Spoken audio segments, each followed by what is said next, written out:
بسم اللہ الرحمن الرحیم۔ السلام علیکم۔ آج میں نے پہلی دفعہ سلمان غنی کو اس قدر غصے میں دیکھا اور اچھا لگا مجھے۔ میں نے سجاد میر صاحب کو بھی غصے میں دیکھا۔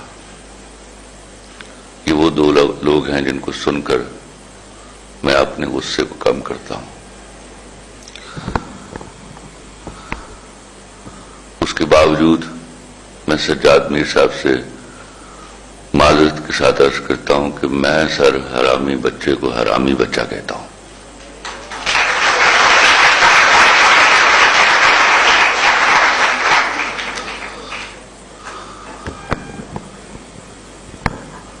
میرے نگران وزیر اعظم نے اگر فلسطین کے حوالے سے کوئی مذمتی بیان نہیں دیا تو اس کی مصروفیت کو دیکھیے، وہ مسلسل پچھلے کئی مہینوں سے ہماری نگرانی کرنے میں لگا ہوا ہے۔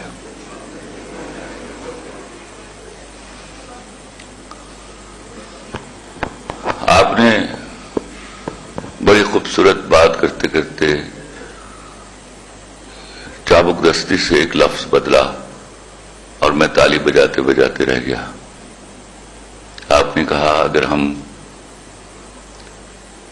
عربوں کی حکومتیں نہیں بدل سکتے تو اپنی حکومت کو سمجھائیں۔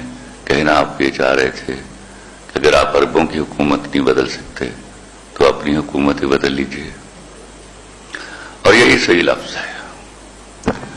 میں آپ سے عرض کروں، میں فلسطین کے کرب کے تاریخی حوالوں پہ نہیں جاؤں گا کیونکہ یہ دونوں مجھ سے بڑے آدمی ہیں اور ان کا علم بھی اس حوالے سے بہت زیادہ ہے، لیکن میں آپ لوگوں سے پوچھنا چاہوں گا اور آپ لوگوں کو بتانا چاہوں گا، آپ لوگوں نے کبھی سوچا ہے کہ گنڈا کیسے بنتا ہے؟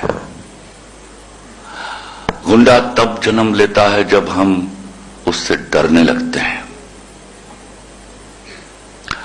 75 سال جس میں ہم نے اسرائیلیوں کو گنڈا بنایا، وہ ہمارا خوف تھا، اس سے بھی اور اس کے ابا امریکہ سے بھی۔ ہمارے خوف نے ہمارے اندر کی وہ رمق پیدا کی ہے جو بجھنے کا نام نہیں لے رہی۔ مجھے اور آپ کو جب ان دلاسوں پر رکھا جائے گا کہ اگر خدا نہ خواستہ ہم نے منہ بھر کر امریکہ کے خلاف کوئی بات کر دی تو ہماری امداد روک لی جائے گی، تو جب آپ نے امدادوں پر زندگیاں گزارنی ہیں تو آپ کو نہ احتجاج کا حق ہے، نہ کسی کو دل میں برا کہنے کا حق ہے، نہ آپ کو کوئی برائی ہاتھ سے روکنے کا حق ہے۔ 76 سالوں سے آپ کب تک ایک بھکاری قوم کا روپ دھار کر دنیا کے سامنے کھڑے رہیں گے اور اپنے حقوق کی بات کریں گے؟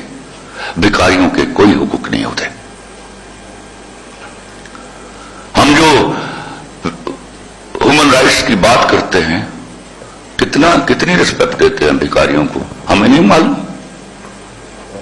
کوئی دوسری تیسری بار مجھ جیسے باتیں کرنے والے کی گاڑی کا شیشہ بھی کھٹکھٹائے تو مجھے غصہ آ جاتا ہے، اور آپ تو مسلسل 76 سالوں سے ان کے شیشہ کھٹکھٹا رہے ہیں۔ آپ نے کبھی نہیں سوچا IMF کیا ہوتا ہے؟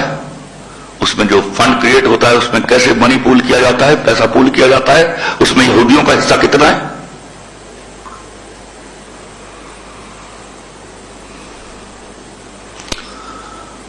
یاد رکھیے گا، ایک بہت بڑی ٹرک کی بتی آپ کو دکھائی جاتی ہے، 5th جنریشن وار اور ہائیبرڈ وار۔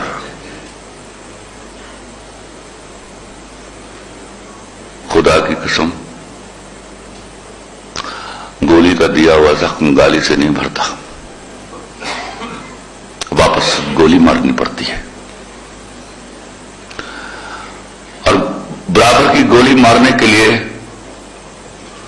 آپ کو وہ والی گولی ایجاد کرنا پڑے گی۔ آپ جو 76 سالوں سے ہاتھ پر ہاتھ دھرے دنیا میں ہونے والی ایجادات کا انتظار کر رہے ہیں۔ بے شرمی ہماری یہ نہیں ہے کہ ہم کچھ کر نہیں پا رہے، بے شرمی ہماری یہ ہے کہ ہم کچھ ایجاد نہیں کر پا رہے۔